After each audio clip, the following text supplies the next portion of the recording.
Welcome to episode 3 of the Troll Windshear series, and it's a good one, guys. I spent over an hour editing this content. Got some great montage here for you and some great content. And yes, it happens as soon as this bail out of a AC-130, as soon as I can, look behind me, sure enough, there's somebody there. You're going to see a lot of that on this gameplay. Some good moments, but I'm not just showing you great epic moments. I'm also going to show you good gameplay. Hopefully you can learn something from it, as always. My channel is about quality content over quantity content, and apologize for the lack of content last week. I've been on vacation, going back home, seeing the family. And also in conjunction with this footage, I will talk about my thoughts on in-game. And look at this. What do we have here? What's gonna happen? I don't know. The knife? Wait. Oh. No, gentlemen. No. Not in my book. So, yep, I'll be slow epic moments like this down as well, and repeating them, and it's some great gameplay. I've had a lot of fun. As always, I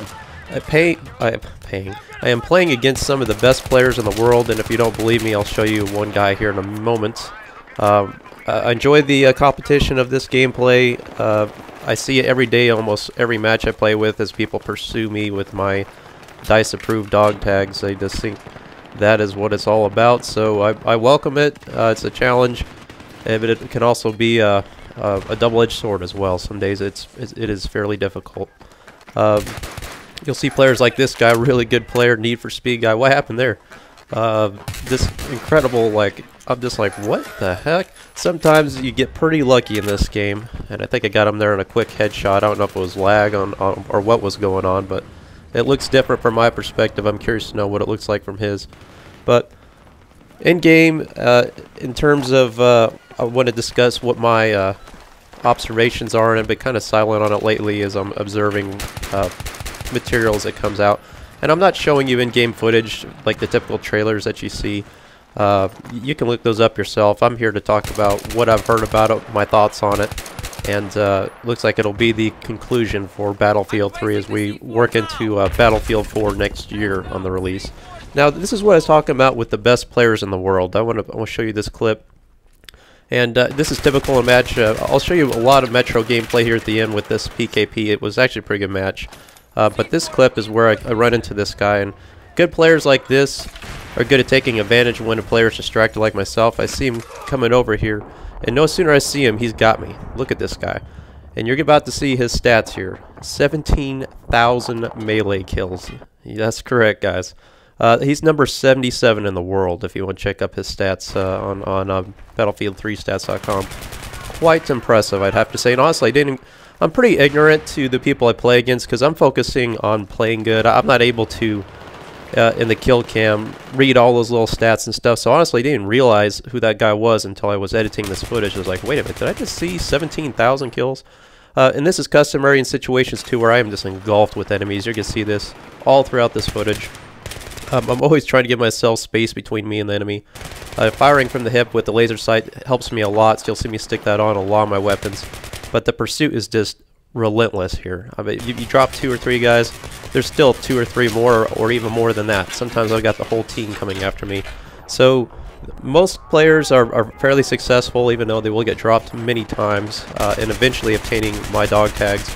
But there are moments where I feel like it's time to get some payback, so I'll sneak those in here as you see me just destroy the team in mass numbers. Now, my thoughts on in-game. I've seen the trailers, and I'm always positive about Battlefield 3. It's still my favorite game. I just can't get enough of this game.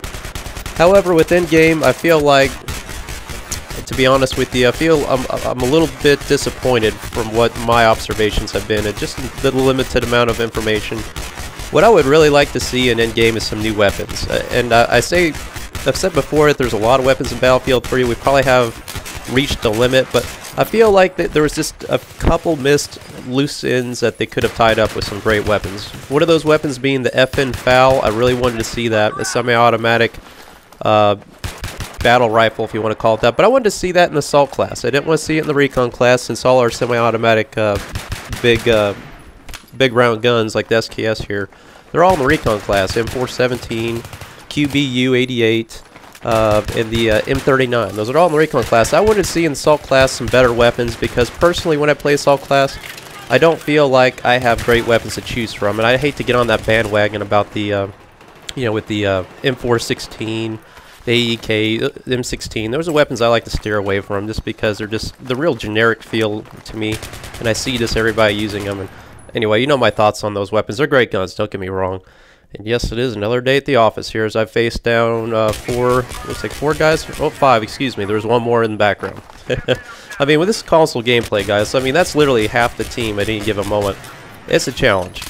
But what other weapons I wanted to see besides FN FAL? I wanted to see a ACR that was actually an assault weapon, and not like an engineer class weapon. I know they call it the ACWR, but we all know it's supposed to be termed the ACR, but for copyright reasons they cannot publicly use that in their games, so they use the ACWR. But I wanted to see that in the assault class.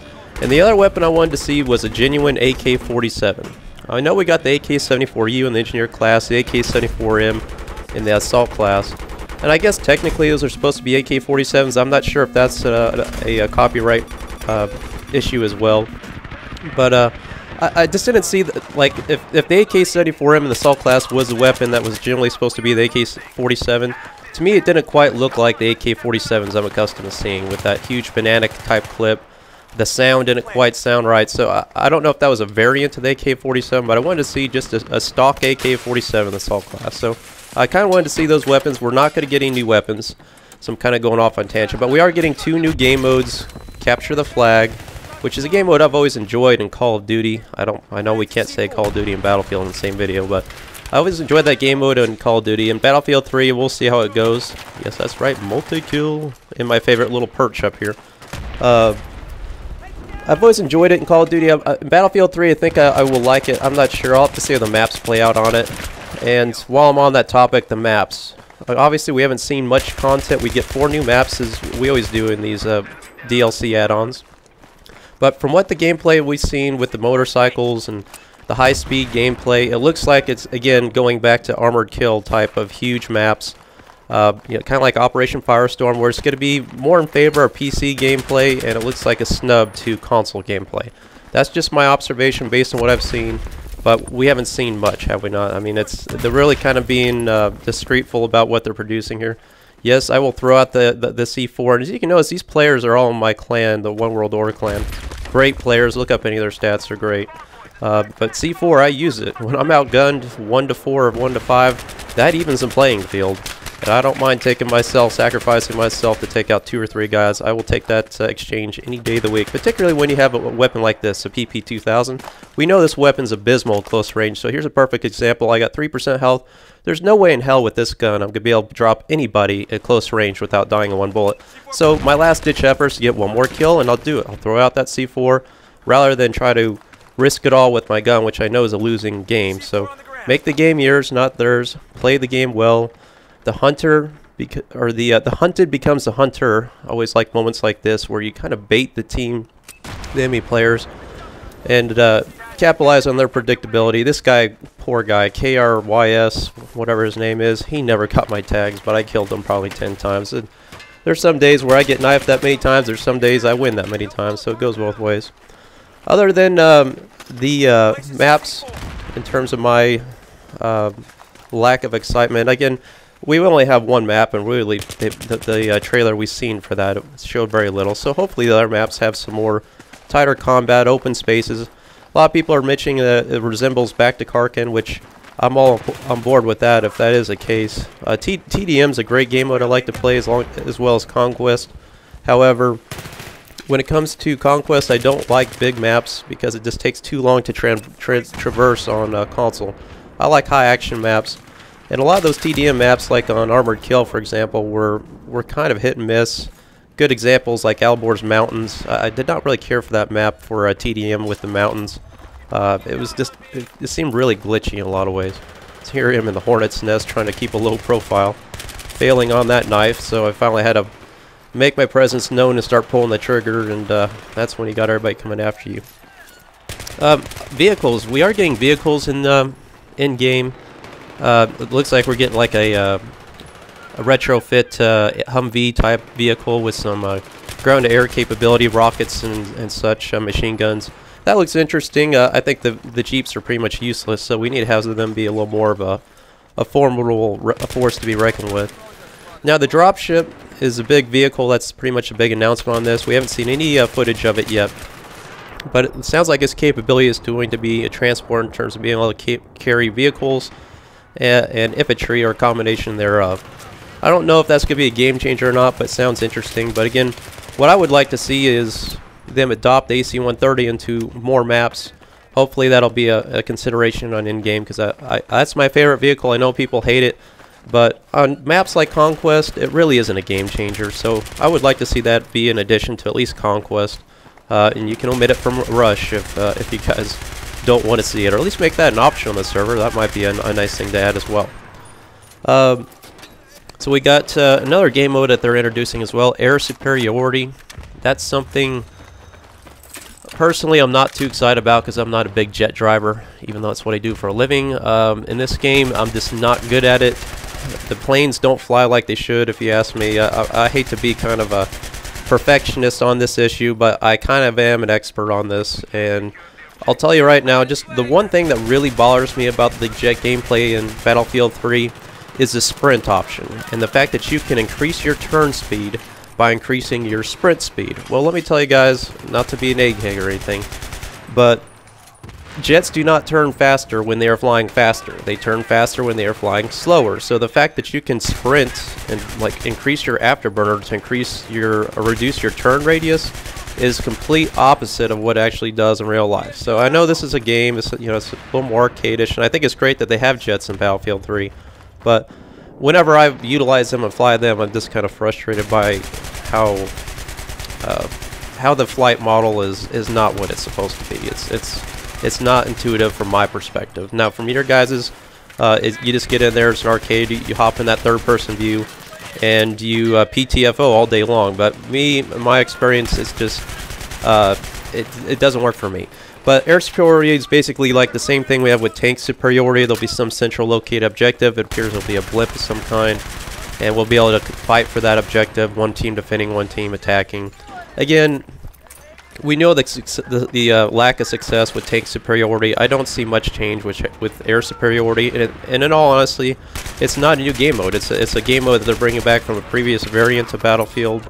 And so, with that being said, do you think it's going to be a great success? I want to see this really. I want them to carry the momentum they had with the last DLC we had. We all can agree that Aftermath was a great DLC, one of the best. It seems like they do it great with Back to Karkin, and then it's kind of a step back with Close Quarters. I guess another step back with Armored Kill, technically. Then it's a great step forward with Aftermath, and now we're talking, you know, based on what I've seen so far, I think it might be a step back with in-game. I'm not complaining at all, guys. I love this game. I welcome any new content. You know, no other game have I seen where developers really put that much time and investment into increasing longevity of a game, or tweaking it or patching it. So by no means I don't want people to think that I'm complaining here, but just I would really like to see this game go out with a bang, because we pretty much are going to be stuck with this for about another year until Battlefield 4 comes out. And of course, we're all awaiting the big announcements for PlayStation 4 anticipation here in a couple weeks in February. So it will be interesting to see how that goes. I'm pretty much sure that it sounds, from all intents and purposes, that the next-gen consoles will be released next year, and in conjunction with that, I would put money on the table that Battlefield 4 will be on the console release, the new console release. With that being said, Crysis 3 is a game I'm interested in playing in. I want to post some content on that. I've got both the PC version and the PlayStation 3 version, and I know the graphics are quite impressive from everything I've seen. I have played just a brief moment on PC, and I want to see what the comparison is to console. Again, this is how we do it, boys. Wait for those players to come to you, watch that minimap, capitalize on their predictability, bait them in, and just make it easy. I know C4 is a trolley game, trolly weapon. A lot of people think it's noobish, but for the most part, it works good. Lasts a long time, works good. Don't break something that's not broken, right? PKP, another wonderful weapon. As you can see, drops mass quantities of people, even at close range. Great for those sticky situations where you got lots of people coming in. Again, I don't waste time. I'll just drop you a C4 if I think you're going to be predictable. But congratulations to all you guys that got my knives. I will continue to produce a series of the Troll Windshear series. Look for me on my server as well, the Dice Approved server on the PlayStation 3 network. Thanks for watching, and please like and subscribe to the video if you enjoyed the content.